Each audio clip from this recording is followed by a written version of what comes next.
ហើយខ្ញុំសូមជម្រាបថាសពថ្ងៃនេះគណៈបកនីមួយគេតែងតែនិយាយបញ្យល់ជាបរិបទអំពីគោលនយោបាយរបស់គេយុទ្ធសាស្ត្ររបស់គេជួនកាលរហូតទៅដល់និយាយលៀបពណ៌ជាបន្តិចហើយបំផោងអ្វីដែលមិនការពិតនឹងយកទៅបង្អាប់គណៈបកផ្សេងៗទៀតណាធម្មតាខ្ញុំសូមជម្រាបបងប្អូនអរគ្នាបានជាគណៈបកណាក៏ខ្មែរដែរអ្វីដែលយើងនិយាយយើងមិនមែនចង់ស្ទះចង់ចាញ់ទេយើងនិយាយអ្វីដែលត្រូវដែលល្អតែយល់ភាពរដ្ឋឲ្យបានយល់យើងមិនបាច់បង្អាប់គេដើម្បីយកប្រជាប្រិយភាពខ្លួនឯងយកទៅរួចមនុស្សយើងអាចយល់បខំ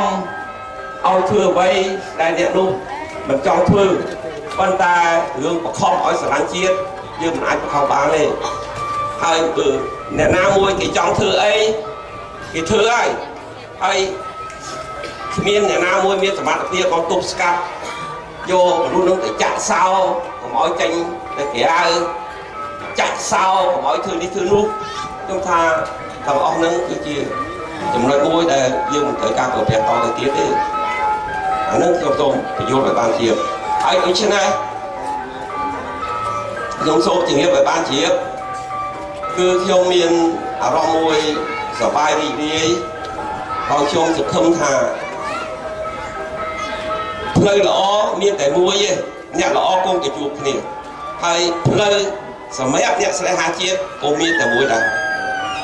យើងគង់តែជួបគ្នាហើយថ្ងៃនេះយើងជួបគ្នាហើយខ្ញុំសូមបញ្ជាក់មួយទៀតខ្ញុំមិនខ្វល់រឿងគុំតខាខ្ញុំមិនខ្វល់រឿងសំរាស៊ីហើយខ្ញុំក៏មិនបាច់និយាយដដែលអ្វីដែលអ្នកទាំងអស់នឹងមិនគោរពកិច្ចសន្យាអ្នកទាំងអស់នឹងបោកប្រាស់ជាបុរដ្ឋ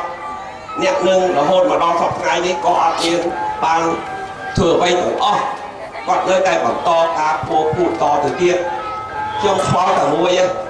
ធ្វើយ៉ាងដូចម្ដេចតែខ្ញុំយកឆ្នាំបាយមកជូនជាប្រពៃឲ្យបាន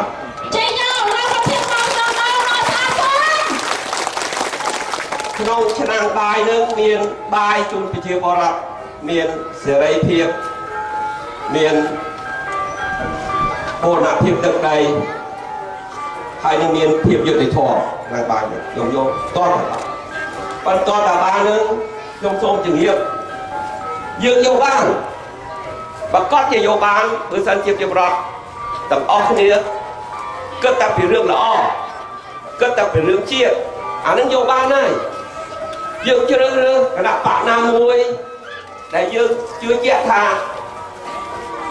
អ្នកដឹកនាំជាអ្នកល្អហើយមូលហេតុដែលយើងជ្រើសរើសដើម្បីឲ្យដឹងថាអ្នកដឹកនាំណាល្អណាអាក្រក់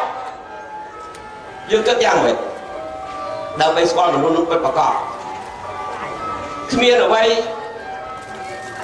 ក្រៅពីធ្វើការពិភាក្សាតាក់ទងទៅនឹងអតីតកាលរបស់គាត់តើមនុស្សនឹងពីមុនធ្វើអីគាត់និយាយពិតទេគាត់និយាយបោកគេទេគាត់និយាយភោភូតគេទេ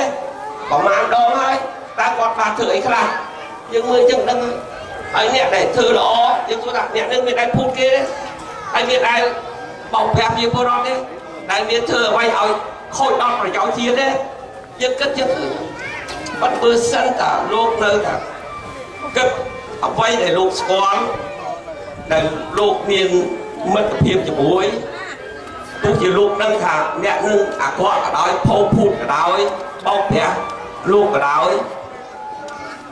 បើលោកត្រូវតែគ្រប់គ្រងតទៅទៀត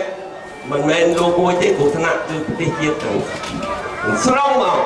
ទាំងអស់គ្នានឹងមកមានគ្រោះថ្នាក់ខ្ញុំសូមរំលឹកថាប៉ុណ្្នឹងឲ្យបានជា